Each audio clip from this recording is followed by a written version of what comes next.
අරන් එනවා කියලා. ඉතින් මං අද ඔන්න ප්‍රයිස් එකම වීඩියෝ එකක් අරගෙන ඇවිල්ලා තමයි තියෙන්නේ. මං කියපු විදිහටම ඉතින් මං ඉතින් මුල්ම වීඩියෝ එකේ මගේ ෆස්ට් වීඩියෝ එකේ ඔයාලා දකින්න ඇති ප්‍රයිස් තිබුණේ නැහැ.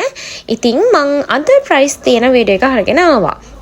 ඇත්තටම කිව්වොත් මම යන වෙලාවේ ටිකක් සෙනඟ ඉඳියා. ඒ නිසා මට ඉතින් අර ලොකුවට වීඩියෝස් ගන්න හම්බුනේ නැහැ. මොකද සෙනඟ ඉන්නකොට ඉතින් එයාලට උනත් අපහසුතාවක් තියෙනවනේ. ෆෝන් එක ඉතින් අල්ලගෙන යනකොට කවුරුණත් කැමති නැහැනේ. ඊට පස්සේ මෙතන මම මුලින්ම ෆස්ට් ෆ්ලෝර් එකට ගියා. ඒකේ තියෙන කිඩ්ස් වෙයා කලෙක්ෂන් එකක් තියෙනවා. ඒ කියන්නේ මේ පල්ලෙහාම තට්ටුවේ තියෙන්නේ කිඩ්ස් වෙයා කලෙක්ෂන් එක තියෙනවා. තව ඔයාලා කලින් දකින්න ඇති කිචන් අයිටම්ස් තිබුණා. තව මේ වගේ ලස්සන බොටල්ස් ටිකක් තිබුණා. ඇත්තටම මේ දවස්වල හැමෝම වගේ මේ බොටල්ස් ගන්නවා.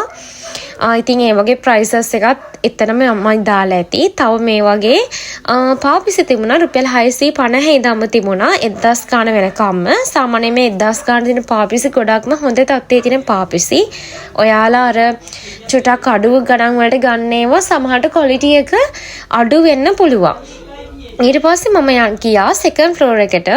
ඉතින් සෙකන්ඩ් ෆ්ලෝර් එකේ තියෙන්නේ ගොඩක්ම ගෑනු ළමයිගේ සහ පිරිමි ළමයිගේ ඇඳුම්, ගර්ල්ස් ලගේ බොයිස් ලගේ වෙයර්ස් තමයි ගොඩක්ම තියෙන්නේ. ඊට පස්සේ මට මේ ලස්සනම